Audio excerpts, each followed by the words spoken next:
하나가 될 수 있는 유일한 것이 있습니다. 그것이 바로 예수 그리스도의 사랑이라고 하는 거죠. 다른 것으로는 이 언어가 다르고 문화가 다르고 생각이 다르고 한 것을 이렇게 통일시킬 수 없어요. 다르지만 함께 할 수 있는 것, 다르지만 같이 갈 수 있는 유일한 길이 바로 주님이 걷는 그 길을 우리가 걸어가는 것일 거라고 이렇게 생각이 듭니다. 그래서 우리는 다 그런 일로 각자 그 동일한 목적을 가진 일로 다르게 부름을 받았다고 하는 것입니다. 어떤 분은 직장으로 부르셨고, 어떤 분은 개인 사업으로 부르셨고, 어떤 분은 또 뭐 여러 가지 일로 이렇게 부르셨어요. 근데 그 모든 사람이 동일하게 예수 그리스도의 사랑을 전하는, 하나님 나라를 이 땅에 확장시키는, 하나님이 이 땅에 임재하신 것을 보여주는 그런 일로 부름을 받았다고 하는 거죠.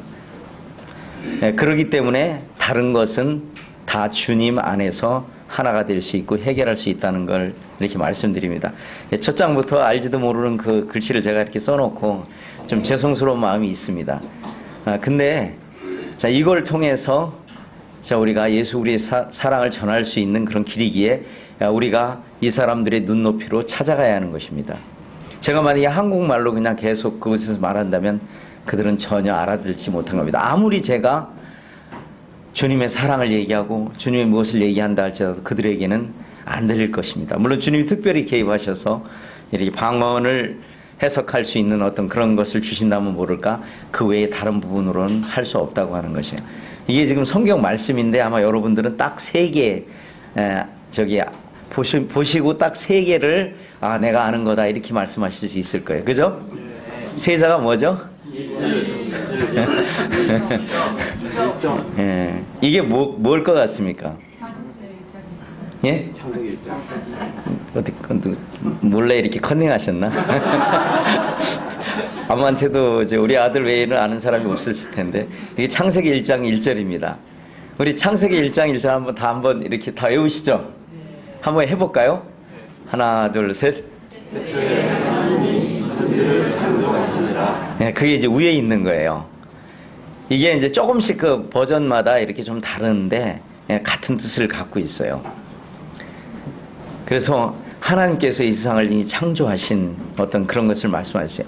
이 창세기 1장 1절은 모든 말씀을 이렇게 아우르는 그런 말씀입니다. 자, 여기서 출발한 거예요. 여기서 출발해서 하나님께서 하나님 당신을 우리 사람에게 나타내 보이시기 위한 첫 걸음이 바로 이 창세기 1장 1절이라고 하는 거예요. 그래서 굉장히 중요한 그런 관문입니다. 만약에 뭐 여기 서울 오는 데는 뭐 지금 도로가 워낙 우리나라 많이 나 있습니다만은 방콕에서 저희 그 콩켄까지가 한 500km 정도 됩니다. 그럼 방콕에서 반드시 저 있는 데로 올라가려면 딱 한 길을 통과해야 돼요. 그 빡청이라고 하는 그런 도시를 통과해서 그 도시를 이 산의 관문이다 이렇게 말하고 있어요. 역시 성경의 관문은 바로 이 창세기 1장 1절로 이렇게 출발한다고 하는 거예요. 물론 이것을 하기 위해서 제가 3년 반 이상을 투자했습니다. 그럼에도 불구하고 아직 완벽하지 않다고 하는 것. 참 이것이 놀라운 은혜입니다. 여러분이 한국말을 다 아실 거라고 생각하지만 실제 그렇지 않죠? 아닌가요? 다 모르시죠? 어떤 거는 우리가 잘 모르는 것이 있어요. 그리고 또 저도 지금 이제 한국에 와서 한 달 정도 되니까 조금 한국말이 이렇게 생각이 나는데 처음에 그 첫 번째 남원교회에서 이렇게 말하는데 이렇게 문장이 잘 이어지지 않는다고 얘기하더라고요. 이게 잘 안 쓰니까 또 문장이 이렇게 주어 동사 뭐 이렇게 목적어 이렇게 나가는데 태국말은 이 한국어하고 반대되는 게 많아요, 대부분. 그래서 이제 막 가끔가다 이렇게 헷갈릴 때도 있는 것 같아요. 그래서 사람이 이렇게 어느 지역에 산다고 하는 건 굉장히 중요한 것 같습니다. 그럼에도 불구하고 우리는 그 선을 넘어야 돼요. 그것이 바로 선교라고 하는 것이에요.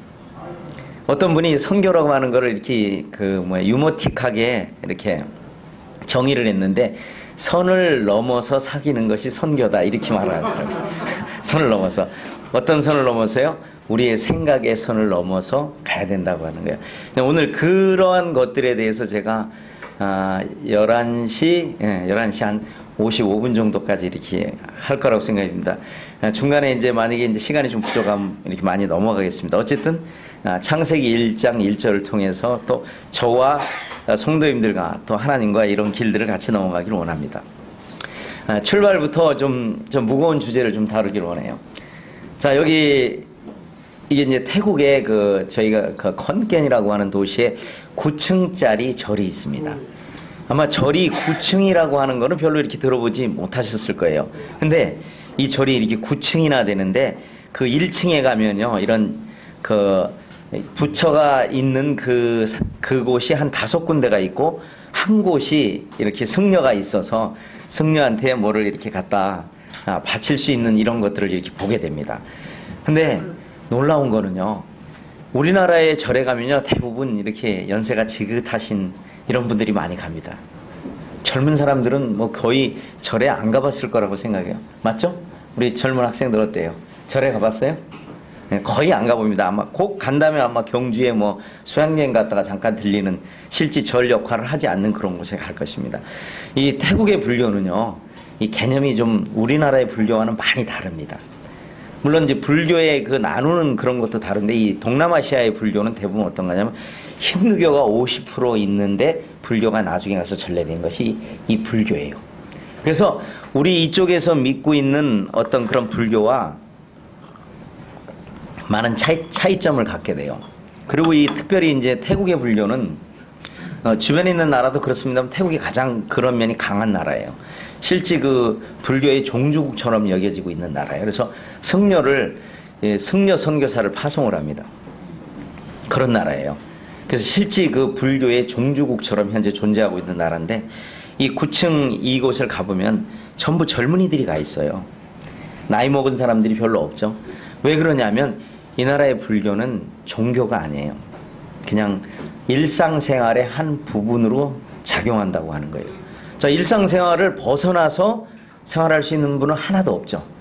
그래서 이 불교를 떠나서는 아무것도 할 수 없는 그런 거예요. 그래서 태국의 약 7천만 중에 약 95% 정도가 뭐 통계치마다 조금씩 다릅니다. 근데 뭐 대략 하여튼 90%가 넘는 건 분명히 맞습니다. 90% 이상이 다 불교를 따르고 있어요. 그리고 90% 이상이 그 불교 일상생활 가운데 이루어져요. 이게 제일 먼저 하루 출발하는 시간이 뭐냐면, 학생들이 어떻게 하는지 아세요? 학생들이 학교를 가면요, 좌우측에 불상이 있어요. 들어가면서 이렇게 하고 태국 혹시 갔다 오신 분이 있으면 이렇게 하면 무슨 불교에 관한 거라 그러는데, 아니요, 높이가 달라요. 이게 부처상에다 이렇게 하는 높이가 다르고, 사람한테 하는 높이가 다르고, 왕한테 하는 높이가 달라요. 그래서 이제 자칫 오해 요소가 되는데, 뭐 영향을 전혀 안 받은 건 아닌 거는 같은데, 어쨌든 분명히 이 높이에 따라서 경배하는 대상이 다르다고 하는 것을 이렇게 말씀드릴 수 있어요. 어쨌거나 그들의 생활에 아주 깊숙이 침투되어 있어요. 오늘 제가 저희 집이 바로 학교 뒤에, 초등학교 뒤에 있는데, 아침에 조회를 하면 이분들이 마이크를 쓰잖아요. 그래서 다 들려요. 근데 자세히 한번 들어보니까 뭐 하냐니까, 뭐 이렇게 상을 주는 어떤 그런 멘트를 하고 있었어요. 그랬더니 상을 주면서 뭘 하냐면, 절에다가 아이들이 얼마나 많은 걸 갖다 바치고 많은 봉사를 했느냐에 따라서 1, 2, 3, 4, 5등을 매겨서 학교 조회 시간에 상을 주고 있어요. 이것이 태국의 모든 지역에서 그렇게 되는 것은 아니에요. 태국의 북부는 비교적 불교 영향력이 약합니다. 남부 쪽은 모슬렘이 있습니다. 그리고 이 중부와 저희가 있는 이산, 이 동북부를 말합니다. 이 동북부는 그 중에 불교가 가장 강한 지역으로 이렇게 분류되고 있어요. 그래서 크리스찬 퍼센테이지가 0.02%도 되지 않는 그런 거예요. 물론 태국 전체가 다 통계적으로 1%라고 합니다. 근데 그 중에 반은 캐톨릭, 그 다음에 나머지 0.5% 다 어디에 있냐면 치앙마이를 중심으로 해서 거기 다 몰려 있어요. 그래서 태국의 크리스찬은 대부분 이 북쪽에 다 몰려 있는 그런 상황들이에요. 이제 그런 데는 배경이 있습니다. 태국의 북쪽은 과거에 이 중국 민족, 이 한족들로 인해서 핍박을 받던 이 소수 민족들이 이제 남하를 하게 됩니다. 그래서 이제 쿤밍을 거쳐서 북부로 해서 이 태국의 매홍선, 미얀마, 라오스, 그 다음에 태국의 이 북부 지역인 치앙마이, 치앙라이 이런 지역까지 내려오게 됩니다. 그래서 그들은 시민권이 없이 그냥 그쪽에서 사는 거예요. 산속에서. 당시엔 도로가 나 있지 않기 때문에 그냥 아마 거의 이스라엘 민족이 애굽을 탈출할 때처럼 그렇게 나왔을 것입니다. 그렇게 해서 이제 쭉 올라와서 거기서 그냥 거주하게 됩니다. 그래서 그들은 이 주민등록증이 없어 시민권이 없다고 하는 것이, 우리는 그냥 나면서부터 시민권 받잖아요. 그죠? 그렇기 때문에 우리는 시민권의 귀중함을 몰라요. 근데 시민권이 없는 사람들은 어때요? 우리 저기 인도 형제님, 제가 성함을 잊어버렸는데 지금 여기 와서 사시는데 비자 없이는 여기 계실 수 없어요. 맞죠? 네, 비자 없이는 여기 살 수가 없어요. 왜냐면 시민권이 없기 때문에 그런 거예요. 근데 그분들은 비자도 없어요. 왜? 시민권이 없기 때문에. 물론 이제 인도 시민권을 갖고 있으면 우리가 정식 비자 절차를 해서 여기에 체류 자격을 받게 됩니다. 근데 그들은 체류 자격조차 없어요. 이미 어떤 죽음을 당해도 짐승과 크게 다를 바 없는 그런 갈급한 상황에서 살아요. 그리고 그들은 백그라운드가 이 불교가 아니에요. 그렇기 때문에 그들은 이 하나님에 대해서 이렇게 접하기를 원하는, 태국이요, 우리나라부터 기독교가 훨씬 더 한 100년 이상의 역사를 갖고 있어요. 태국의 그 모임이 처음 들어간 것은 135년의 역사를 갖고 있어요. 그럼에도 불구하고 태국 전체에 10여 개밖에 교회가 아직까지 되지 않고 있습니다. 135년의 역사 속에 주어진 것이 약 10여 개 교회밖에 안 돼요. 그것도 10여 개 교회의 대부분이 근간 20년 안에 다 개척된 그런 교회들이에요. 그리고 한 교회는 110년 이상을 하나의 교회로 이렇게 존재해 왔어요. 이 태국민들은 굉장히 이렇게 그들 말로 이제 사바이라고 하는데, 그냥 우리 말하면 이제 편한 것, 좋은 게 좋은 것. 관계도 어려울 필요가 없고 어려움을 가지려고도 안 합니다. 그리고 내가 많이 못 벌어도 별로 그것에 대해 신경 쓰지 않아요. 그냥 어떤 면에서는 그냥 먹을 것하고 입을 것이 있으면 그냥 족한 것 같은 그런 생활들을 하고 있어요. 갈급함이 없어요, 이 민족들은. 그럼에도 불구하고 이 불교를 정치적으로 이용하고 있고 많이 그렇게 하고 있습니다. 그래서 이 승려가 아직까지 완전하게 정착되어 있는 제도는 아닙니다만은 이 인도의 카스트 제도의 영향을 받아서 지금도 그들의 그 성 있잖아요. 뭐 김씨, 이씨 하는 거를 들어보면 그들이 높은 계급에 있다, 낮은 계급에 있다 하는 것을 안다고 그래요. 지금은 이제 많이 퇴색이 됐습니다만은 그들 가운데 이렇게 존재하고 있는 그런 부분들이에요. 그래서 그들의 문화나 이런 것들이 굉장히 어렵게 그런 걸 만들어요. 그리고 이제 그 청년들이나 이 젊은이들만 그런 게 아니라 이 어린 아이들도 의무적으로 데려가요. 예, 그것은 우리 성도님들 자녀들 어려도 교회 자기 의지로 오는 사람도 있지만 부모의 의지대로 그냥 온다고 하는 거예요. 그래서 이 믿음을, 불교에 대한 그 믿음을 강요받고 있다고 하는 거죠. 정말 우리가 하나님 앞에 드리는 그런 것과 이들도 동일하게 자기들의 불교 속에서 이렇게 드리는 것들이 있어요. 여기 이제 젊은이들이 여기 머리를 노랗게, 이게 뭐 노랗게 아니라 금색깔로 이 염색한 사람은 젊은이에요. 근데 이렇게 승려 앞에 갖다 바치고, 이제 승려는 이걸 바치면 뭐냐면 여기서 이런 큰 항아리에다 이렇게 이 부채같이 살을 많이 달아가지고 물을 해가지고 착착 이렇게 뿌려줘요, 사람들한테. 이거 어디서 많이 본 거죠. 이런 것들이 내려오고 있어요. 그리고 이제 여기 승려 바로 옆에 젊은이 하나가 뭘 이렇게 줍고 있죠. 아마 자세히 보시면 있는데 아마 잘 안 보이실 거예요. 화면이 좀 흐리기 때문에. 여기 바로 앞에서 이 젊은이들이 갖다 이 승려한테 바친 것을 이 사람은 주섬주섬 줍고 있는 장면이에요. 그래서 바친 거를 들고 다시 저 앞에 가면 주님이 성전에 가서 이렇게 하신 일이 있으시죠? 화내시고 뭘 하셨죠? 거기에 물건 파는 거 다 뒤집어 엎으셨잖아요. 비슷하게 이런 것들이 있어요. 여기서 주님이 와서 뒤집어 엎으신 건 아닌데, 요거를요 한 번 사가지고 이렇게 물건을 딱 사가지고 파는 데다 갖다 놓고요, 여기 갖다 바치면 바로 이 사람이 그냥 사람들이 있는데 다 주워다 그 자리에 놔요. 그럼 다른 사람이 들어가면서 또 사다가 갖다 바치고, 물건 한 번만 사면 이익이 아주 영원토록, 물건이 상할 때까지 그렇게 보관해서 할 수 있어요. 그러니까 물건이 많지 않아요. 이제 그거를 계속 이렇게 돌리는 거예요. 그래서 한 바퀴 돌 물건만 있으면 정말 많이 남는 장사를 하고 있어요. 이렇듯이 우리가 생각하는, 우리는 솔직히 이런 것 부분에서 살짝 이렇게 숨겼잖아요. 그죠? 사람들이 간 다음에 이렇게 좀 갖다 놓는다든가 이런 문화가 있는데, 이들은 그렇지 않아요. 이것뿐만이 아니에요. 이들의 그 다녀오신 분은 알겠지만 부처 뒤에 보면 이 뱀이 요렇게 해서 7마리가 있어요. 그리고 부처상은 뭘 깔고 앉냐면 뱀을 깔고 앉거나 용을 깔고 앉았어요. 이거 다 어디서 나온 거죠? 모르시나요? 성경 어디에 나와 있는 거죠? 네, 나와 있어요. 사단의 상징인 그런 것들을 그냥 그대로 드러내놓은 나라예요. 왜? 문제가 안 되니까. 그래서 한국에서는 그걸 뭐로 바꿨냐면 살짝 바꿔가지고 연꽃으로 바꿔놨어요. 맞죠? 연꽃으로 싹 이렇게 위장을 해놨어요. 왜? 한국은 그게 안 될 것 같으니까. 근데 이 태국에서는 그냥 사단이 그 정체를 그냥 바로 드러내요. 자, 그리고 제가 이제 저 컴퓨터에 있어서 못 보여드리는데, 그 절에 가면요, 이렇게 써 있어요. Welcome to hell. 무슨 말인지 아세요? 지옥에 오신 것을 환영합니다 해가지고 문을 이만큼 해놨어요. 제가 치앙마이에서 못 봤거든요. 근데 이 동북부로 가면 제가 컨켄에 가면서 그걸 봤어요. 아마 다음에 방문하시면 제가 꼭 모셔다 드릴게요. 지옥까지 제가 안내를 해드릴게요. 그리고 들어갔다 오실 수 있습니다. 거기에 그렇게 딱 그렇게 만들어 놨어요. 그리고 상징적으로 이렇게 좀 조잡하게 만들어 놓긴 했는데 그렇게 해놨어요. 그러니까 전혀 사탄이 뭐 이렇게 숨겨서 얘기할 수 없는 그런 거예요. 우리나라 한국의 그 유명한 승려가 그런 말을 하고 죽었다 그랬죠. 뭐 사탄에 대한 그런 부분들을. 태국은 숨기지 않습니다. 왜? 자기들이 세력이 강하니까 사탄이 그 정체를 다 드러내놓고도 하는 거예요. 이 태국은요, 그 얼마나 이렇게 타락한 나라냐면 에이즈가 세계에서 제일 많은 보유를 하고 있어요. 제가 에이즈 병원에 가봤는데요. 정말 비참하더라고요. 진짜 그 에이즈 병원에 있으면 그 침대에 그 시트가 하얗잖아요. 대부분 병원 시트가 하얗잖아요. 가니까 온갖 핏덩어리들이 여기저기 있는데 그냥 말려요. 누가 가서 치지도 않아요.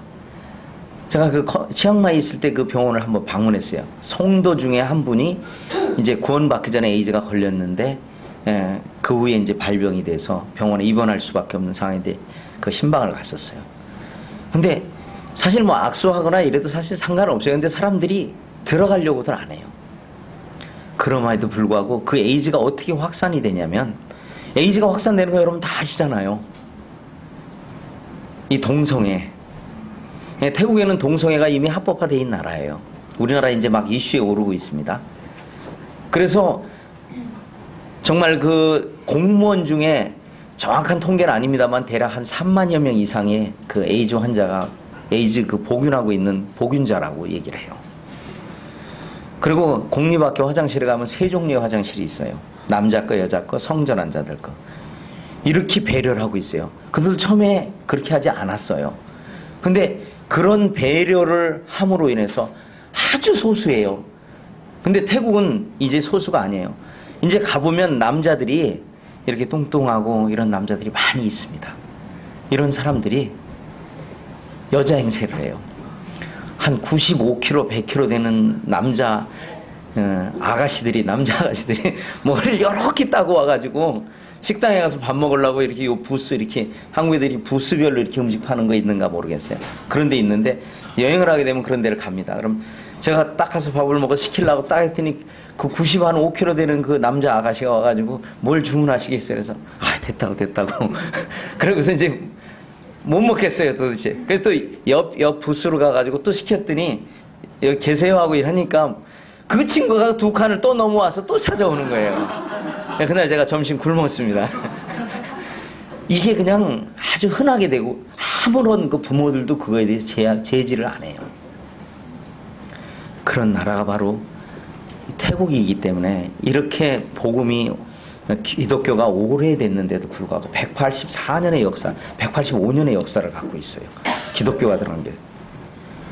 거의 일본과 비슷한 시기에 그런 걸 받아들인 그런 나라입니다. 그런데도 불구하고 그들은 1%도 안 되는 7천만의 1%면 어떻습니까? 그들은 그저 그 기독교에 대해서 안다면 저기 12월 25일 날 그날이 무슨 날이죠? 크리스마스잖아요. 그때 이제 좀 얘기들 해요. 그리고 백화점 같은 데 보면 그 모자를 한 4층 높이로 해서 크게 만들어 놓긴 해요. 그리고 앉아서 징글벨 해요. 근데 그게 뭘 하는 건지조차 몰라요. 그래서 그날 옛날에 우리나라는 어떤지 모르겠습니다. 그날은 그 사람들이 술 마시고 온갖 범죄를 하는 날로 변해버렸어요. 그래서 제가 이제 그 2008년도에 그곳을 가서 치앙마이에서 한 1년 6개월을 지내고 그 태국에 그 모임이 없는 곳을 이렇게 찾아보게 됐어요. 그래서 1년 반이 지난 다음에 이제 언어를 더 배워야 하는데 더 배울 수 없는 그런 환경이 돼서 이제 같이 의논하는 가운데 그러면 이 태국의 이산 쪽에는 모임이 하나도 없기 때문에 남부에도 있고 중부에도 있고 북부에도 있기 때문에 이산 쪽엔 하나도 없다. 그래서 이제 이산 쪽으로 가면 어떻겠나 해서 이제 제가 좀 찾아보니까 그 컨켄 대학이라고 하는 그 태국에서 아주 10대 대학 안에 들어가는 그런 대학입니다. 그런 지방대이긴 한데 굉장히 유명한 그 의대나 이런 것은 아주 그 나라의 1, 2위를 다룰 수 있는 어떤 그런 아주 큰 대학이에요. 학생 수가 35,000명입니다. 그리고 뭐 안에 들어가면 셔틀버스가 한 20 몇 대가 그 단과대별로 돌고 있고 그 학교 안에 경찰서, 우체국, 그 안에 관공서 같은 게 그 안에 다 들어가 있어요. 그래서 그 안에서 다 작업자족할 수 있을 정도로 그렇게 크게 만들어져 있어요. 이 컨켄의 약간 제가 뭐 한 6분의 1 정도 컨켄 그 시 내에 6분의 1 정도가 컨켄 대학이 차지하고 있어요. 그리고 컨켄은 이제 그 교육 도시입니다. 그래서 지방에서 학생들이 올라와서 이렇게 배우는 어떤 그런 일들이 있어요. 그래서 제가 제일 처음에 언어를 한 3년 반 이상 하고 난 후에 이제 컨켄대 후문 쪽에다가 한국어 교실을 열면서 복음을 전하기로 이렇게 생각을 하고 이제 그렇게 시작을 합니다. 그래서 한국어 교실을 통해서 이제 사람들이 연결되긴 하는데 이제 그 캠프를 유치해서 이제 복음을 전하려고 그러면 다른 때는 잘 나오고 듣다가 캠프가 끝나면 하나도 안 나와요. 한글 배우고 이런 거는 좋아하는데 그 다음에 이제 캠프에서 예수님에 대해서만 전하기 시작하면 이제 하나 둘씩 끊어져요. 한 달 캠프 갔다 오고 한 달 남으면 하나도 안 낳고 다 나가버려요. 그럼에도 불구하고 이제 지속적으로 그 일을 해서 한 영혼이 이렇게 주님 앞에 돌아오는 길이 몇 년이 흘러서 되더라고요. 그러면서 지금까지 제가 이제 컨켄에 약 한 6년 반, 7년 가까이 되고 있는데 그곳에서 이렇게 보니까 태국 사람들을 이렇게 관계를 맺어서 그들에게 이렇게 복음을 전하는 기간까지 평균 한 시간을 보니까 한 6년 정도가 걸리더라고요. 그래서 대학생들에게 복음을 전하려고 목표를 세우면 이미 그들은 4년제나 5년제 대학이 있어요, 거기는요. 이 사람들은 그냥 이제 복음 좀 전할 만하면 그냥 떠나버려요. 그럼 이제 그 몇백 킬로를 찾아가서 전해야 되는 이런 상황. 그 다음에 또 그들이 몇백 킬로를 교회에 나올 수 있는 이런 상황이 안 돼요. 일반 그 기성교회들도 없어요, 태국은. 이산 쪽에는 거의 그렇습니다. 그래서 이제 좀 복음 전하려고 하면 이건 그 구원받는 건 두 번째고 그냥 떠나버리고. 주님 앞에 이제 기도하는 마음으로 주님 이 일을 어떻게 하면 가장 효과적으로 할 수 있습니까? 했을 때 여러분들이 또 그런 권면도 해주시고 한 것이 이제 기숙사 사역이었어요. 기숙사 사역이 뭐냐면 아이들을 아예 초등학교 2학년, 3학년 때 그들을 데려와서 적어도 6년 정도, 4, 5년 정도를 같이 저희랑 기숙하면서 아이들에게 평상 그 교육은 보내고 또 거기서 영어나 또는 한글 이런 것들을 가르치고 또 기독교적인 그 복음에 대해서 이렇게 가르치게 될 때 그들이 이제 성장해서 고등학교 졸업할 때쯤 되면 이제 그들이 이제 힘으로 남아있을 수 있는 어떤 이런 길들이 있지 않는가 하는 이제 그런 기대감과 그런 믿음 속에서 그런 기도를 하게 됐어요. 근데 이제 기숙을 하려고 그러면 여러 가지 어려운 점들이 많이 있기 때문에 저희가 이제 땅을 좀 구입해서 이런 걸 하기를 원했어요. 근데 그 땅을 구입하려면 굉장히 많은 비용이 들어가고 여러 가지 어려운 부분들이 있었어요. 근데 주님이 아주 이상한 방법으로 그 땅을 이렇게 구입하게 해주셨어요. 이제 외국에는요, 이 전세라는 개념이 없거든요. 그래서 월세 아니면 사는 거. 태국은 법적으로 외국인이 땅을 살 수가 없게 돼 있어요. 아파트는 살 수 있게 돼 있습니다. 근데 저희 있는 데는 아파트가 별로 없어요. 근데 이제 집을 이렇게 2칸짜리에서 이렇게 살았는데 굉장히 이제 뭐 손님이 올 때도 어렵고 누가 지나가면 이제 뭐 할 수 있는 어떤 여러 가지 어려운 부분이 있어서 집을 조금 외곽으로 가서 적은 세를 주고 외곽에 있으면 좀 싸잖아요. 그러니까 흔히 말하는 이제 변두리 있잖아요. 예, 서울은 뭐 변두리도 감당이 안 될 거라고 생각이 드는데 하여튼 좀 싸서 그렇게 생각을 하고 외곽 지역을 이렇게 알아보는데 한 집이 마음에 드는 집이 있었어요. 방이 5칸, 뭐 조그만 방까지 하면 5칸. 이제 방이 하나가 꽤 커요. 4m에 8m 되는 방이 하나 있고 뭐 이런 여러 가지가 있어서 그 여러 개 이제 방이 있으면 아이들도 좀 받고 이렇게 할 수 있는 그런 게 있어서 그 집을 이제 임대하려고 먹었는데 이분이 이제 저한테 사기를 치려고 사실 그랬어요. 그래가지고 당신 외국인이니까 당신 돈 많지? 그래서 저는 돈이 없는데 우리 아버지는 돈이 많다고 그렇게 얘기를 했어요. 일단은 그랬더니 그 사람이 생각할 때 이제 아버지한테 달라고 그러면 됐겠지 이런 생각을 한 것 같아요. 근데 이 태국에서는요 이 직선적으로 이렇게 거절을 하면 안 돼요. 그게 이제 문화예요. 그래서 그 집이 한 1억 정도 한국으로 되는 집이었어요. 건평만 순수 건평만 한 60평 되는 건물이었어요. 꽤 크죠. 그리고 이제 전부 이제 대진 한 100평 정도 되고 주차장 2개 들어갈 수 있는 그런 이런 1층짜리 단독주택이었어요. 이제 외곽에 있는 건데 그래서 이제 그걸 안 산다고 하는 걸 그때 시세를 알아보니까 한 1억 정도 하는 거를 4천만 원 주면 살게 그렇게 하고 제가 얘기를 했어요. 그랬더니 이분이 그 한번 생각해 보겠다고. 그래서 당연히 이제 대답 안 올 거라고. 왜냐면 무슨 살 마음이 없었으니까. 뭐 돈도 준비 안 됐고 아직 뭐 그것을 사야 될 필요성도 안 느끼고 있고. 뭐 제가 오직 하려면 이제 기숙사 하는 것만 생각을 하고 있었는데 이분이 이제 3일 만에 전화가 왔어요. 내가 그 집을 당신에게 4천만 원에 팔겠노라고. 그래서 4천만 원에 팔려고 그러니까 제가 뭐가 준비가 돼 있어야 뭘 갖다 주고 말고 할 거 아니에요. 그래서 이제 다시 찾아가서 사실 나는 이거 거절의 의미로 이렇게 얘기한 거다니까 괜찮대요. 자기도 지금 그걸 할부로 붓다 자기가 도저히 불 수가 없어가지고 당신이 매달 세 내는 이 정도 집이 얼마 하는지 당신이 알지 않냐고. 그 정도만 자기한테 주지 말고 은행에 내래요. 그럼 자기 크레딧도 괜찮고. 저 입장에서는 한국에서는 이거 굉장히 위험한 거잖아요. 근데 저는 뭘 생각을 하냐면 이사하는 것도 힘들더라고요. 이삿짐 센터도 없고 그땐 달랑 집사람하고 저 둘이기 때문에 뭐 이사하는 게 보통 어려운 일이 아니에요. 그래서 그냥 한 집에 그냥 오래 살자. 이 사람 다 갚을 때까지 갚고 나중에 끝나고 안 주면 말지 하고 그냥. 어차피 우리 세를 주면 나가는 돈이었으니까. 근데 이걸 이제 다 갚았는데도 이 사람이 오늘 해준다, 내일 해준다, 우리 성도 명의로 이제 바꾸려는데 막 안 해주고 핑계를 대는 거예요. 그리고 집값도 그 사이에 이제 집값이 한 4-5배로 뛰었어요. 그 동네가. 뭐 지금 다시 조금 떨어졌습니다만. 어쨌든 이 사람은 이제 배가 아픈 거예요. 막 그런 상태에서. 근데 이제 제가 이제 잘 아는 그 경찰학교 교수님이 계신데 이분이 참 아주 의로운 분이에요. 그 불의 같은 걸 잘 못 보시는 분인데 예전에 이제 한국을 한번 다녀갔어요. 저랑. 그래서 3개 교회를 방문했거든요. 뭐 구두자도 안 해요. 근데 이분이 딱 가면서 그런 얘기를 하면 크리스찬 문화가 이런 것이라면 자기도 한번 성경을 배우고 싶다 그런 얘기를 하더라고요. 왜냐하면 불교에서는 수평관계의 교류가 없어요. 이 상하관계만 존재하는 거예요. 그래서 승려들한테 갖다 바치는 것만 존재하지 승려들이 그렇게 베푸는 것이 전혀 없거든요. 그래서 이 신자들 간의 관계도 없고 그냥 오로지 이 바뀌는 이 수평관계만 존재를 해요. 대부분. 전혀 관계가 없는 건 아닌데.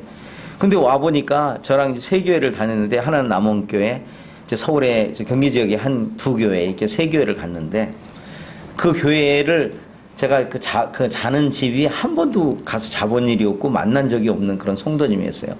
근데 우리가 그때 일행이 한 10몇 명이 됐는데 그냥 가는 데마다 그냥 막 성심성의껏 집도 내주시지, 그 다음에 맛있는 음식 막 사주시지 막 이러니까 이 사람들이 어쩔 줄 모르는 거예요. 그래서 저한테 농담을 하니까 당신 시커멓고 태국에서 온 별 볼 일 없는 사람이야 같더니 여기 왔더니 많은 사람이 이렇게 높여주고 대접해준다. 그래서 이게 내가 특별한 사람이 아니고 크리스찬들은 다 이렇게 하신다고. 왜 손님이 오면 다 이렇게 한다니까 깜짝 놀라는 거야 이분이요. 막 안방을 막 내주고 막 이러니까 아주 놀라는 거야 이분들이요. 그래서 당신이 이제 현직에 있을 때는 이 불교를 떠날 수가 없어요. 그래서 지금 이제 1년 반 남았어요. 1년 반 후에 성경 공부하기로 굳게 약속을 하고 이제 그렇게 했는데 이분이 이 사실을 듣고 그분을 불러냈어요. 근데 사실은 이분이 이제 그런 것만 전문으로 하는 그 브로커 같은 그런 사람이었어요. 아주 이렇게 질긴 아주 이런 분이었어요. 그분이 와서 이제 협박을 하셨어요. 경찰이. 여기 딱 저를 같이 셋이 부르더니 이분이 이거에서 이렇게 해서 이렇게 다 분 거 맞냐고 그랬더니 맞다고. 그러니까 그러면 2주 안에 이 사람 말고 내 앞으로, 경찰 그분 앞으로 명의를 이제 안 해놓으면 당신 컨캔에 못 살아 이렇게 했어요. 태국에서 경찰의 힘은 크거든요. 그랬더니 그렇게 핑계대고 막 차일피일 뭐 6개월, 7개월 끊는 사람이 정확히 2주 만에 명의전 딱 해가지고 가져왔어요. 그래가지고 그분이 그걸 딱 받아들고 등기소를 저한테 딱 주고 그 다음에 뭘 어떻게 했냐면 바로 이거를 그 재단에 NGO에 기증을 한다고 제가 이제 하는 그게 기증한다고 그걸 딱 써주시더라고요. 그래서 그 일이 그냥 마무리가 됐어요. 그 집도 한 40%의 가격에 사고 그 할부금만 다 붓고 이제 돈도 하나도 없이 이렇게 집이 이렇게 저한테 주어졌어요. 제 인생에서 집을 2번 외상으로 샀어요. 그러니까 은행에 융자받지 말고 산 게 이게 두 번째. 한국에서도 한번 그런 일이 있었는데 주님이 또 그렇게 해주시더라고요. 그 이 집이 이제 올라가지고 뭐 한 1억 정도 되니까 제가 이제 그 기도하면서 기숙사를 할 수 있는 이제 그런 것들이 이렇게 생겼어요. 그래서 이걸 통해서 지금 이제 이 땅을 이렇게 사게 돼서 지금 3,000평을 샀어요. 약간 외곽에. 지금 살고 있는 집보다 더 외곽에. 왜냐면 거기서 이제 기숙사를 이렇게 하려고 처음에는 생각했어요. 그래서 한 500평 정도를 이렇게 사기를 원했는데, 계속 계약 단계에서 어려워지고 그래서 계약이 안 됐어요. 그래서 마지막으로 이제 본 땅에서 한 2km 정도 더 외곽으로 나간 그런 땅이 있었는데, 이 땅이 이제 3,000평인데, 이 땅을 이제 가서 알아보니까 400평 살라는 가격하고 똑같더라고요. 한 5천만 원이면 사겠더라고요, 3,000평을. 그래서 이제 이 땅을 이제 계약하고 이 땅을 사게 됐어요. 그래서 이제 제일 먼저 이제 사게 되면은 이 태국은 이제 그 땅을 돋구고 담을 치는 일이 제일 먼저 해야 될 땅이에요. 왜냐하면 저희 있는 곳은요, 다녀가신 분 알겠지만 반경 400km가 산이 없어요. 그냥 평평한 그런 지역이에요. 그러다 보니까 이 홍수가 나면은 땅이 안 높아버리면 그냥 홍수나면 한 3, 4개월씩 그냥 홍수 나서 그대로 있어야 돼요. 그래서 이제 제일 먼저 이제 담을 치고 이렇게 땅을 돋구게 됐어요. 우리 이제 담 칠 때 우리 강한성 형제님 오셔서 소처럼 일하고 가겠습니다 하고 열심히 일하고 가셨어요. 짧은 일정이었지만 제가 기억으로 한 5일인가 6일 정도 했는데 저기 동티모로 가기 전에 와가지고 제가 나중에 물어보니까 소처럼 일하고 왔다고 얘기는 하시더라고요. 근데 뭐 얼만큼 했는가는 모르겠는데 하여튼 그때 당시 제가 없었어요.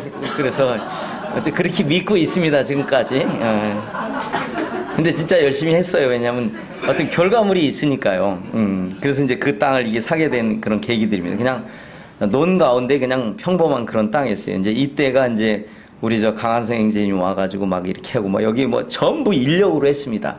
뭐 기계라고 하는 거는 뭐 콘크리트 비비는 것도 기계로 안 했어요. 모든 것을 다 인력으로 하고 여기에는 없는데 막 이런 뚝기를 갈 때는 양쪽에다 나무를 이렇게 매달고 세면 달고 뭐 이렇게 해가지고 13명 정도의 청년과 2분 정도 어른이 이제 함께 이렇게 와서 해주셨어요. 그래가지고 아마 지금도 강한성 형제님은 싸게 아마 두려움이 있을 거예요. 이영수 형제님 특허거든요. 그거 빨리 하라고 하는 말이 전라도 말로 그렇거든요. 그래가지고 이 담을 원래 이 사람들한테 치면 2개월에서 3개월 걸리는 일이에요. 많이 걸리면 4개월. 근데 이거 3주 만에 다 하셨어요. 근데 3주 만에 다 하고 했으니까 저기 열심히 일하고 갔을 겁니다. 네. 이제 조금씩 이제 자리 잡아가는 그런 장면들이에요. 여기 다닐 때가 이제 좀 높이는 안 했는데, 요런 길을 다니니까 그냥 다닐 수가 없어요. 이거 전부 벽돌도 다 인력으로 날랐고, 정말 소처럼 이렇게 일하고 가셨어요. 그리고 이제, 양 끝에 이제 나무 심고 이런 거예요. 제가 이제 이 일을 시작하면서 이제 담을 다 치고 난 다음에, 담 치기 전에 이제 제가 사실은 어떤 일이 있었냐면, 어떤 분이 이제 저한테 형제님이 전화가 와가지고 땅을 샀다고 하는 얘기를 들었는데 뭐가 가장 필요합니까? 그러더라고요. 그래서 그럼 담 치는 일이 필요하다 그랬는데 형제님이 그럼 알았다고, 내가 이제 가서 담 치는 것도 도와주고 자재비도 좀 가져갈 테니까 데모도가 좀 필요하니까 사람을 모아보시오. 이제 이렇게 해서 이제 이랬어요. 모임뉴스에도 광고를 하고 이랬어요.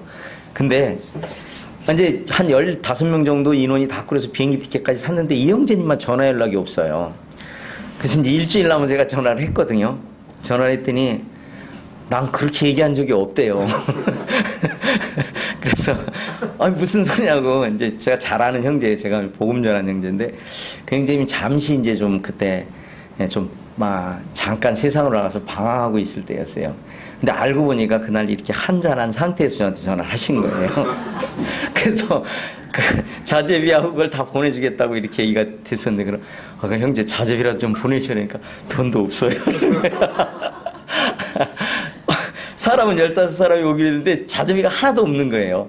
야, 이걸 어떻게 고민을 했는데, 그 형제님들이 오기 이틀인가 3일 전에 어떤 형제님한테 전화 왔어요. 내가 거기를 꼭 가서 같이 싸주고 싶은 마음이 있어서 가려고 그랬는데 여러 가지 일정상 갈 수가 없습니다. 그래서 내가 비행기 싸가고 내가 저 자재비 조금 해가지고 보내주겠습니다. 해가지고 형제님 300만 원 보내줘서 이 일을 이제 시작을 했어요. 했는데 이거 한 달 일이 안 되잖아요. 왜냐면 그때는 제가 믿음이 없어가지고 그거 300만 원이면 한 50m 담싸면 끝나거든요. 근데 이 15명이 50m 담싸면요, 태국 사람 걸리면 3사람이 일주일 걸리는데 한국 형제님들 하면 이게 이틀도 안 걸리거든요. 그래가지고 일을 시키는데 이제 형제님은 계속 막 추진해가고, 그래서 그 당시 또 제가 다른 지역에 통역할 일이 있어가지고 통역일 때문에 좀 갔다 왔는데 이제 그 돈을 다 사주고 이렇게 갔어요. 이거 이제 언제 자재비가 떨어지나 이런 고민을 하고 이렇게 갔는데 올 때쯤 됐더니 어떤 형제님 한 분이 전화가 오셨더라고요. 우리 교회에서 그 담을 위해서 이렇게 헌금을 보내주시겠다고 그런 얘기를 하더라고요. 그래서 빨리 보내야 되니까 직접 갈 수 있는 돈이 얼마냐고. 그래서 얼마나 해주시겠습니까? 1,000만 원 들어오셨다고 얘기하시더라고요. 그래가지고 그 담을 싹 쳤어요. 이게 제가 이제 뭘 말씀드리려고 하냐면, 누가 어떻게 이렇게 하는 것은 제 계획상에 없었어요. 근데 저는 겨우 50m 담 치고 말라 그랬는데 주님은 이미 전체를 다 담을 치시기 계획을 잡고 하셨던 것을 보게 돼요. 그래서 제가 이 일 내내 시작하고서 2가지 이제 그 3가지 정도가 제가 있는데, 제가 믿음 없는 사람이라고 하는 게 하나 증명이 됐고, 또 한 가지는 이 밥 먹은 거 이 기간 동안 8개월 정도 공사를 했는데, 8개월에 하루 3끼면 얼마입니까? 그 3끼 3, 3, 90, 8, 8, 6, 한 640끼 정도 먹었나요? 뭐 빼먹은 데도 있으니까 대략 640끼 먹으면서 이 공사를 했는데, 640끼 다음으로 한 것이 이 나라 사람들한테 속은 거예요. 이 사람들은 모든 거에 다 속여요. 그러니까 이분도 이제 어떤 거냐면, 공사를 시작하려고 이제 치앙마 형제들하고 막 이렇게 의논했는데 그 형제들 일정이 안 맞아서 못 온다고, 그리고 다른 데 하도를 주려고 그랬는데 이제 돈이 좀 부족하고, 그래서 뭐 어떻게 해야 될지 몰랐어요. 근데 이분이 이제 우리 주일학교 학생 아버지인데 자기한테 일꾼이 8명이 있대요. 그래가지고 와서 일을 해준대요. 그래서 그럼 고맙다 그래가지고 시작을 했어요. 근데 첫날도 1명, 둘째 날도 1명, 셋째 날도 1명이 오더라고요. 셋째 날 가면서 그랬어요. 나머지 일꾼 어디 있니까 없대요. 120평짜리 그 방 9개 되는 공사를 해야 되는데 사람이 없대요. 그리고 와서 뭐 그럼 공구나 있나 그랬더니 공구도 없어. 그냥 달랑 이 공사를 하는데 망치 하나 들고 와서 일을 한다는 거예요. 그래서 지금 이게 뭐냐면, 이게 이제 건설의 사계물이거든요. 저 물통이 있잖아요. 잘 안 보이실 텐데 저 하얀 게 꼭 하얀 거 위에 이렇게 또 올라온 게 물통이거든요. 물통으로 사계물이 본다고 지금 보고 있는 거예요. 사계물이가 뭔지 모르시는 분들이 있는데, 이렇게 모든 거는 이렇게 땅하고 직각으로 돼야 되거든요. 90도로 돼야 되는데 그 기계가 있어요. 말한 거 뭐 한 10,000원도 안 되는 기계, 이렇게 동그란 거 빼쭉한 거 있거든요. 그거로 봐야 되는데 없다고 줄 매달아가지고 물통 800미 500짜리 물통 달아가지고 지금 하고 있는 거예요. 제가 이걸 딱 보면서 이 사람들은 어떻게 일을 할까 하는 생각이 드는 거예요. 혼자 와가지고 이러고 있는 거예요. 제가 마음속에 그래도 주님이 계획하셨으니까 이루실 거라고. 근데 저는 이걸 시작할 때 이제 제가 한 1억 5천 정도를 예상하고 이제 공사를 시작했어요. 근데 저한테 한 1,500만 원 정도가 있었어요. 이렇게 저렇게 모아놔서 있는 게 1,500만 원인데, 이걸 할까 말까 하고 한국 형제님들한테 의논하니까 한국이 너무 어렵다. 이거 한번 하다가 중단될 거다. 이런 얘기를 하시더라고요. 그래서 제가 좀 역발상적인 생각이, 그럼 한국 의지하지 않고 하면 되겠네, 이런 생각이 들더라고요. 그래서 주님 앞에 기도하자. 그리고 이제 일단 한 번도 찬성하지 않았는데 가겠다고 그래서 이제 이걸 출발했어요. 근데 첫 난관부터 이런 일에 부딪히기 시작했어요. 근데 하나님 놀라우신 게 뭐냐면, 그 주변에 있는 그 사람들이 기술자는 아닌데 와서 나도 좀 일 좀 하게 해달라, 나도 일 좀 하게 해달라, 이런 얘기를 하더라고요. 그래서 이제 뭐 어렵긴 하지만 주변에 있는 사람들하고 이제 4명이 이 일을 시작했어요. 저까지 해서 이제 5명이 계속해서 이제 일을 해나가서 했는데, 이 철근도 우리나라에 공사 보니까 이게 직각으로 딱딱 되는데 사계무리가 현찮은지 기둥이 똑바른 게 하나도 없어요. 이 보세요. 어떤 건 이리 넘어가고 어떤 건 저리 넘어가고 지 마음대로 넘어가요. 그 나중에 알고 보니까 이 자재를 파는 데서 돈은 정품값을 받고 철근이 비품들 있잖아요. 뭐 좀 이게 아주 강한 쇠가 아니고 뭐 연한 쇠 이런 거를 줬더라고요. 그리고 이제 저는 이미 기초하면서 지붕을 같이 하고 있었어요. 왜냐면 한국인들이 이제 좀 도와주신다 그래가지고 어쨌든 뭐 그렇게 계속 해왔어요. 근데 놀라운 건 공글이 치자마자 이제 지붕도 했고, 물론 이제 양생이 빠르됩니다. 근데 중요한 거는 약간 좀 삐뚤어졌던 것도 이제 콘크리트 기둥을 하는데, 어쨌든 이렇게 조금씩 이렇게 진행이 돼 갔어요. 그래서 지금 이 정도까지 왔어요. 이 정도까지 오고가 이제 제가 가지고 있는 돈이 다 떨어지는 날이었었어요. 그래서 이제 공교롭게 이날도 제가 이제 무슨 일 때문에 이제 어디 외부 일을 갔다 오고 있는데, 이제 일꾼들을 이렇게 다 보내야 되는 이런 상황이었었어요. 왜냐면 여기 이제 끝났기 때문에. 그리고 이제 더 이상 자재비를 살 수가 없어서 이제 일을 할 수 없어요. 인건비는 그렇게 비싸진 않은데, 이렇게 해서 이제 일단 잠정 중단할까 고민하는데, 제가 한 2시쯤에 이제 5시에 끝나기 때문에 결정을 해야 되는데, 요번에는 제가 이제 한번 그런 생각이 들어요. 혹시 주님이 돈을 공급하시지 않았을까 하고 제 통장을 한번 확인해 봤어요. 근데 그 날짜에 3천만 원이 들어와 있더라고요. 그리고 이제 요새는 뭐 돈이 잘못 무기명으로 들어와서 쓰면 뭐 도둑이 된다며요. 뭐 그런 얘기들이 하도 이런 뭐 메시지로 많이 와가지고. 근데 거기에 이렇게 써 있었어요. 태국 전도라고 이렇게 딱 써 있어요. 그래서 이건 헌금이구나 이런 생각을 제가 했어요. 그래서 이제 여기서 이제 중지하지 않고 했어요. 그리고 이제 저희가 이제 총 지금 주일날 예배드리는 인원이 11명입니다. 근데 11명 중에 이제 어른은 한 4명 정도 되고, 그것도 다 4명이 다 한국 사람입니다. 그리고 이제 나머지는 다 이제 청년들이고 뭐 이래요. 근데 토요일만 되면 학생들이 쉴 때 그냥 와서 다 노동일을 했어요. 우리 여기 이제 학생들이 다 어리죠. 그래서 제가 이거는 제가 절대 시켜서 한 거 아닙니다. 저 아동 노동 이거를 고소하면 제가 이제 곤란하죠. 어쨌든 그 아이들도 이렇게 하고 이제 뭐 어설프지만 이렇게 이제 공사를 이어갔어요. 근데 더 놀라운 거는 이제 공사를 해가지고 사람이 없어가지고 막 이제 힘든데, 이제 우리 자매 어머니인데 이제 침례교회에 계신 분이에요. 저희 데서 한 250km 떨어진 곳에 계신 분들인데, 이 소식을 듣고 이제 제가 엠마오 이분들이 공부하는 분들이에요. 우리 엠마오 성경학교 하는 거 공부하는 분들인데, 두 분이 이제 우리가 오시겠다 그래서 굉장히 밥 해주려고 오시는가 그랬더니, 오셨는데 보니까 이 4명의 일꾼들을 또 데리고 왔어요. 그 사람들은 믿는 사람들이 전혀 아니에요. 이분이 오셔가지고 이제 믿는 사람들도 아닌데도 불구하고 이제 오셔가지고 일주일 동안 바닥 공구리를 다 쳐주고 이렇게 가셨어요. 제가 이 일을 하면서 느끼는 게, 정말 하나님이 어떤 일들을 계획하시고 이뤄 나가시는 데는 정말 당신의 영역대로, 당신의 생각대로 이렇게 하신다 하는 그런 생각을 가지고, 저는 학생들이 이렇게 도리라는 생각을 전혀 하지 않았거든요. 그들이 이제 뭐 중학생, 고등학생밖에 안 되는 아이들이었기 때문에. 그리고 이제 공사를 이제 벽돌 쌓고 미장으로 마무리하려고 했는데, 이제 기린노교회 이승환 형제님이 여기로 오시려고 건강검진을 하시다가 암이 발견이 되셨어요.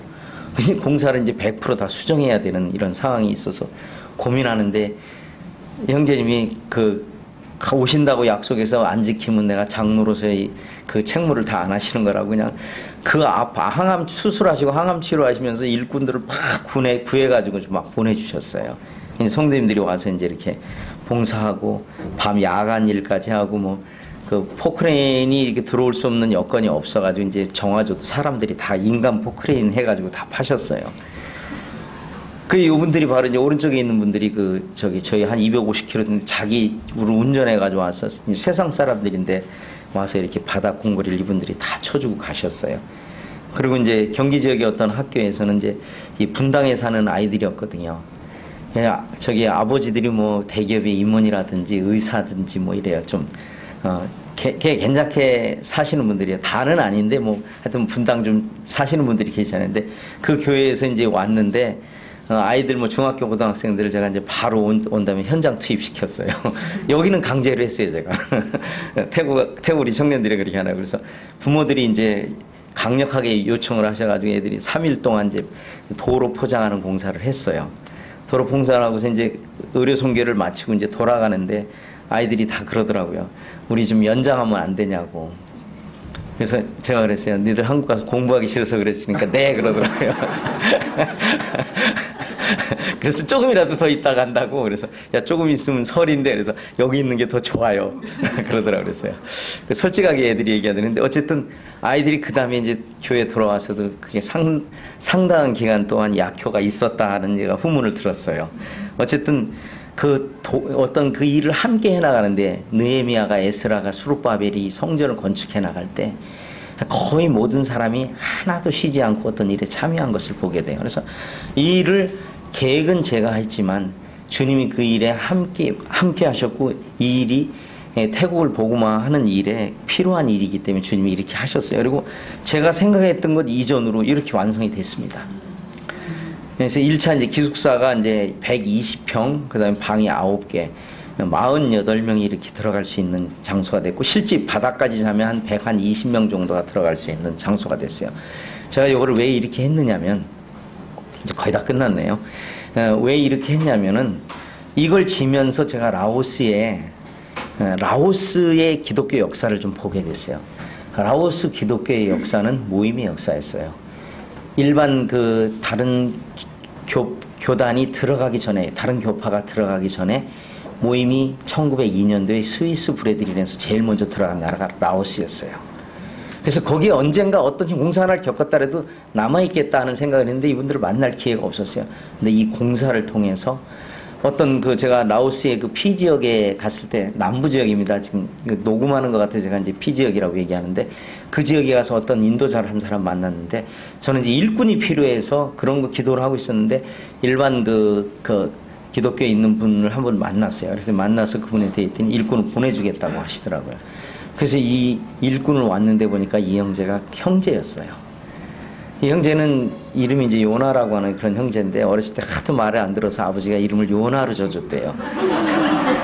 근데 지금은 너무나 저한테도 요긴하고 아주 순수한 마음을 갖고 있어요. 그래서 지금 8개월, 9개월 저희와 함께하고 있는데 이 형제가 이제는 새아이의 아버지입니다. 자기 처갓 동네에 가서 교회를 개척한다고. 이 공사 끝나면 한 1년 동안 저희 교회에서 양육받고 라오스로 가서 이렇게 교회 개척을 하려고 이런 계획을 지금 갖고 있습니다. 저가 이제 계획했던 어떤 이 일을 통해서 하나하나들을 이렇게 다 실질적으로 이루어져 주시는 어떤 그런 모습들을 이렇게 좀 보게 됐어요. 그래서 아마 저희가 이제 한 3, 4년의 그 역사 속에 선교사를 한 명 보내는 모임이 될 거라 이렇게 생각이 듭니다. 어느 정도까지 주님이 하실는지 정확히 모르겠어요. 그리고 이제 저희의 주된 사역은 이렇게 주일학교에 관련된 그런 것들입니다. 제가 5분 정도만 더 쓰고 뒷시간에 좀 뺄게요. 주일학교 위주로 이렇게 할 수밖에 없어요. 왜냐면 아이들에게 가난한 지역에 있는 아이들이고, 그나마 이제 처음에는 우리들이 가면은 애들을 보내질 않아요. 왜 그러냐니까 우리 옆에 보면 큰 나라 있잖아요. 제가 그걸 또 나라를 설명하면 또 그 나라의 명예가 저기 할 것 같아가지고. 그쪽에 와서 막 봉고차에서 문 열고 아이들을 납치해가지고 장기를 판매하는 이런 사건이 몇 번 일어났어요. 그래가지고 그거를 C국으로 수출을 한다는 얘기들이 소문이 많이 있어요. 그러니까 C국이나 한국이나 그 사람들이 볼 때 얼굴 똑같거든요.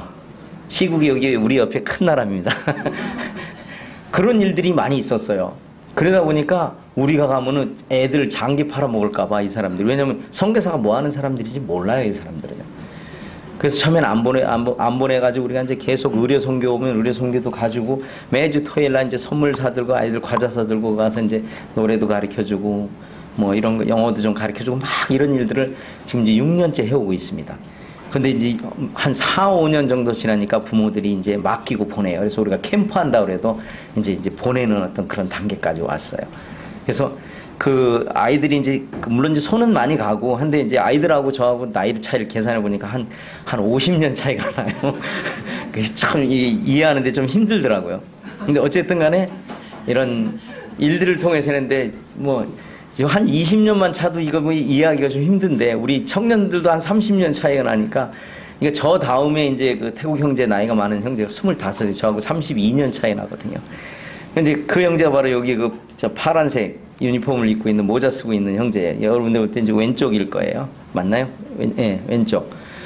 그 형제가 이제 찐다라고 하는 형제인데, 이 형제가 이제 구원받고 4년 정도 있으면서 계속해서 지금 저의 가장 큰 동역자예요. 그래서 앞으로 제가 이제 별명을 이제 애늙은이라고 이렇게 줘줬는데, 아주 25살짜리인데 행동하는 거 한 60대, 50대 이런 생각을 해요. 좀 기특한 면도 있고 어떤 면에서는 좀 그런 면이 있어요. 그래서 이 형제가 이제 저에게 많은 도움을 주고, 그 옆에 있는 형제가 이제 3월 9일 날, 올해 3월 9일 날 침례를 받았는데, 이 형제 이름이 비아인데, 정확히 얘기하면 그 비어라고 하는 게 이름이에요. 비어가 뭔지 아시죠? 이름이 맥주예요. 그만큼 이제 생활이 어땠다고 하는 게 나오는 거예요. 그래서 이 형제는 사실은 이제 마약을 하고 그 마약을 팔던 그런 형제였어요. 간증을 하는데 보니까 저희 이제 구원받은 지는 얼마 안 됐는데, 저희 교회에서 4년 동안 제가 같이 있었거든요. 그래서 이제 교회 예배당에서 먹고 자고 했었어요, 이 형제가. 근데 나중에 간증을 하는데, 그거 한 번도 제가 얘기 안 하는데, 침례 받으려고 이제 간증하는데 뭐라고 얘기하냐면, 자기 친구 중에 감옥 안 간 사람은 자기밖에 없대요. 자기가 나오기 시작한 해부터 막 마약 단속이 시작돼서 친구들은 다 잡혀가 버렸어요. 근데 교회에 나오면서 자기는 안 잡혔다. 그래서 집안에도 이제 간증이 됐어요. 태국 사람들은요, 교회 가는 거 절대 안 말리는 분들이 많아요. 어린아이들 빼고. 청년들만 해도 가는 걸 안 맡겨. 근데 예수를 믿는 거는 반대예요. 믿는 거는 안 되는 거예요. 가는 건 되는데. 그러니까 가서 뭐 좀 선물을 받고 하는 건 되는데, 이산 쪽에는 이런 부분이죠. 근데 이 형제가 이제 저한테 이제 큰 힘이 되고 있어요. 그래서 이 형제가 영어도 좀 하고 이제 대학교 졸업반입니다. 그래서 이 형제가 그 영어를 통해서 조금 더 한 형제 정도가 이제 저 이후에 통역할 수 있는 형제들이, 어차피 그들이 이 교회를 계속 유지해 나가야 되기 때문에 영어를 지금 어느 정도 해서, 이 형제가 또 교사적인 재능이 있어요. 한 4년을 제가 같이 있으면서 보니까. 그래서 이 형제를 좀, 지난번에 제가 이제 호주 가서 근로에서 영어를 좀 배우고 또 성경을 좀 배우기를 원하는 그런 마음이 있어가지고, 이제 한국어 배워서, 사실 CTI 오면 좋긴 한데 한국어 배우는 시간이 이제 너무 많이 걸려서 이 형제가 그곳에 가서 좀 배우기로 원해요. 그래서 일단 호주 쪽에서는 이제 그 학비 정도는 이렇게 서포트 해주시겠다고 이렇게 얘기를 하셨어요. 그래서 이제 그러면 이제 이쪽 교회에서 그가 이제 비자라든가 뭐 이런 어떤 절차상의 문제, 그다음에 그곳에서 사용하는 이 포켓머니 정도는 우리가 감당해주면 보내도 좋다 하는 이런 답을 이렇게 주셨어요. 그래서 지금 기도하고 있어요. 저희가 이 형제가 한 2년 갔다 오면 앞으로 이제 제가 이렇게 물러나도 형제들끼리 이렇게 운영할 수 있는 어떤 그런 부분들을 좀 보게 됩니다. 저희 이제 그 목요일 날 이렇게 성경 공부하는 그런 시간이니까 목요 집회하는 그런 장면들이면, 주일날에 이제 주일학교 학생들이 빠지면 이제 요 정도밖에 안 돼요. 근데 제가 이제 이 목요일날 이 앞에 지금 등지고 있는 분 한 분 있죠? 그 다음에 옆에 빨간색하고 하얀색 그 옆줄무늬 가진 이분 두 아주머니인데, 한 분은 이제 지체장애에 정신장애까지 있는 분이에요.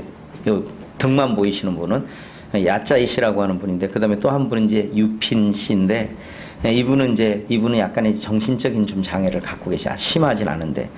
그래서 이제 어른들이 좀, 저 생각에는 이렇게 생각을 이제 정상적으로 하실 수 있는 분이 오시면 좋은데, 이분들이 안 빠지고 와요.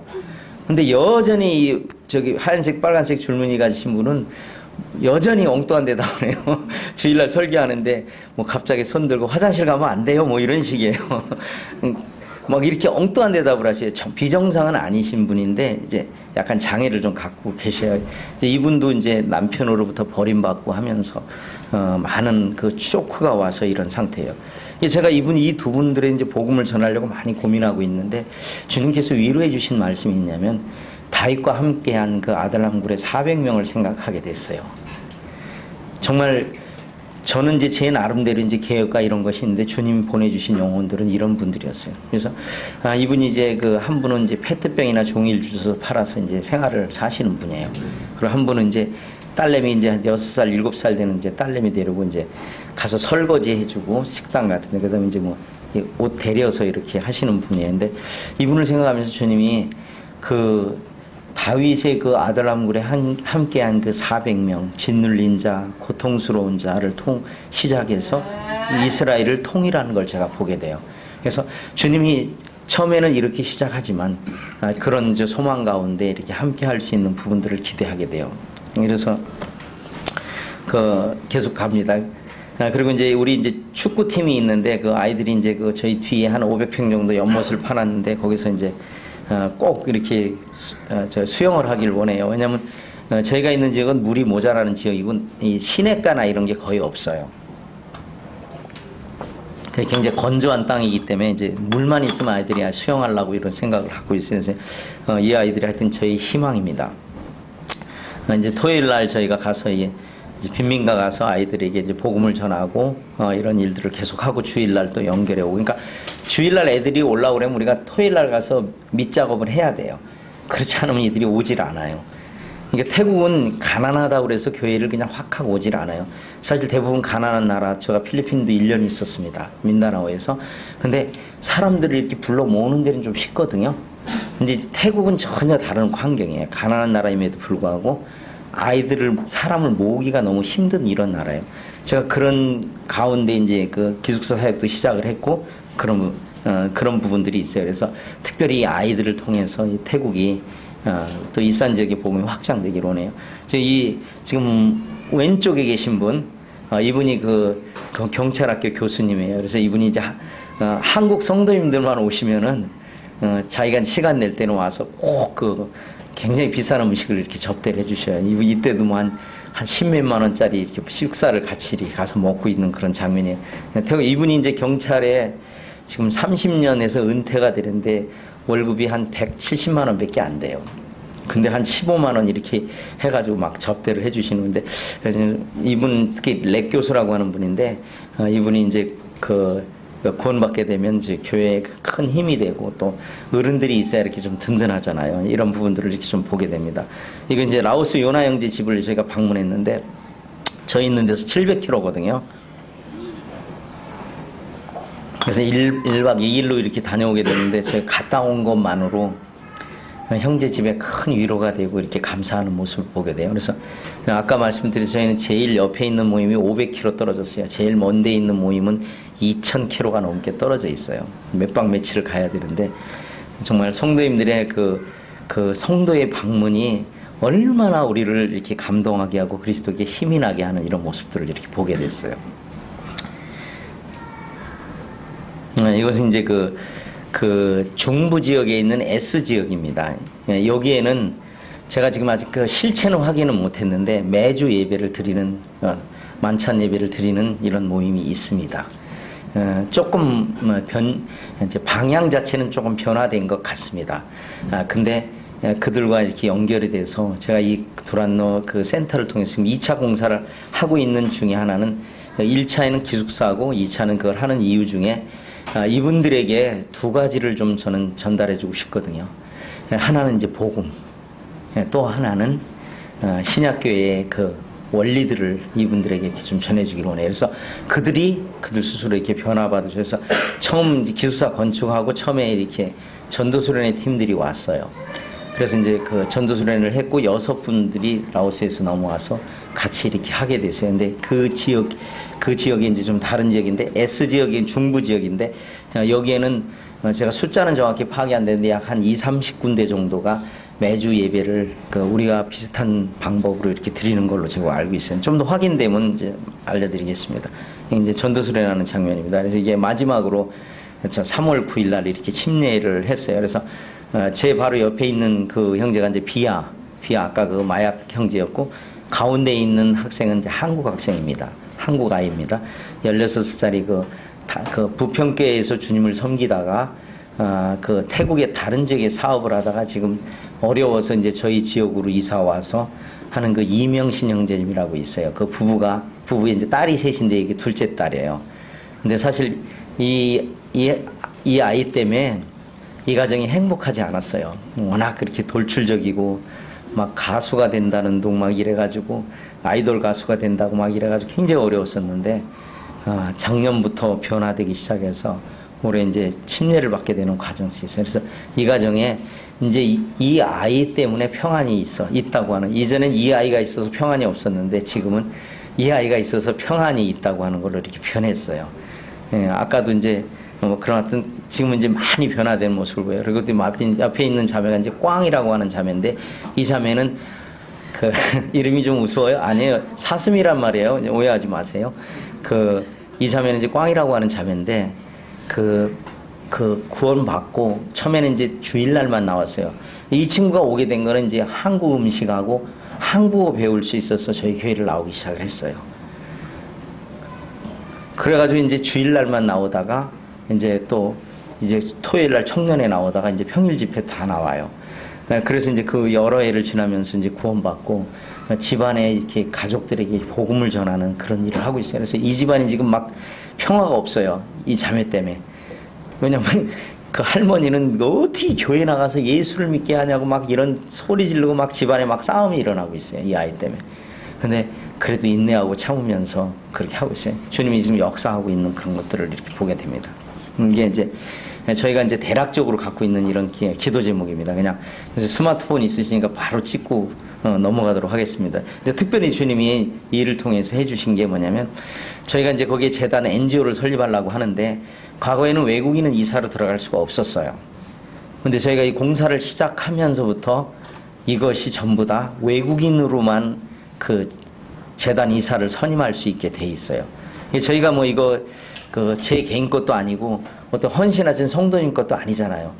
주님을 위해서 계속해서 오랫동안 이 땅에 존재하기를 원하는 그런 마음이 있거든요. 그래서 전에 그 NGO를 이렇게 지금 하고 있는 과정입니다. 그래서 100% 외국인으로 해서 저희가 엎드려도 그 건물은 계속 존재해서 복음을 위해서 쓰여지길 이렇게 바랍니다. 그리고 이제 2차 공사를 지금 이제 220평, 영감평 220평으로 짓고 있습니다. 1층 120평, 2층 100평. 요것은 이제 라오스 사람들을 이렇게 세미나하고 또 우리 지역에서 그 강의실과 이런 어떤 이런 걸로 이렇게 함께 사용하길 원해요. 그래서 제가 1,500만 원 갖고 공사를 시작하고 1억 5천 들여서 공사를 끝내고 남은 돈이 1,200만 원이었어요. 제가 이게 1, 2층 한 220평 건축하는 거를 제가 한 평당 한 50만 원, 40만 원, 50만 원 정도면 가능할 것 같아요. 왜냐면 이게 예배당 자체 같이 쓰는 거기 때문에 그렇게 어렵지 않을 것 같습니다. 그래서 대략 한 8, 9천 정도 이렇게 예산을 하고 있었는데 지금 일부가 이제 그 공사하고 남은 돈들이 있어요. 어쨌든 그런 걸 통해서 이것도 지금 처음 계획과 똑같이 기둥만 세우고 지붕까지 우선 1차 목표를 갖고 있습니다. 근데 제 계획은 올해 안에 이렇게 끝날 거라고 그렇게 생각이 듭니다. 기억나시는 대로 이렇게 기도해 주시면 좋을 것 같습니다.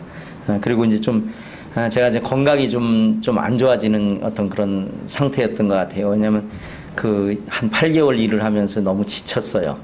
이 사람들이 이제 계속 거짓말하고 뭐 이런 것 때문에 참 감당하기가 많이 힘든 부분들이 많아요. 이분들이 이제 한 가지만 예를 들고 끝낼게요. 화장실을 이제 한 15번 정도 물을 잘 내려가게 해라 했더니 공사해 놓은 거는 이제 화장실 물 배수구가 타일보다 더 높게 해놨어요. 그러고 가서 이제 왜 이렇게 해놨냐 그러면 괜찮대요. 그래서 괜찮다고 하는 건 내가 괜찮아야지 괜찮은 거니까 아니래요. 그럼 이거 어떡하냐니까 괜찮다고 빗자루 쓸어서 버리면 된다고. 대체 이제 이분들이 틀린 건 아니잖아요. 물만 내려가면 되잖아요. 제가 뭘 배웠느냐면 주님이 이 땅에 오실 때 저와 같이 어처구니 없으셨지 않을, 저보다 훨씬 더 어처구니 없었을 거라는 생각이 들어요. 그래서 제가 이 사람들에게 복음을 전하려면 이 사람들의 눈높이로 가야 된다는 거죠. 그러니까 저 사람은 비정상이고 제가 정상이라고 생각하면 이 사람에게 복음을 못 전하겠더라고요. 그 마음이 바로 빌립보서 2장 5절에 있는 말씀입니다. 우리말에는 너희 안에 이 마음 품으라고 그리스도 예수의 마음인데 태국말에는 종미 남자의 무한 프라이스라 그랬거든요.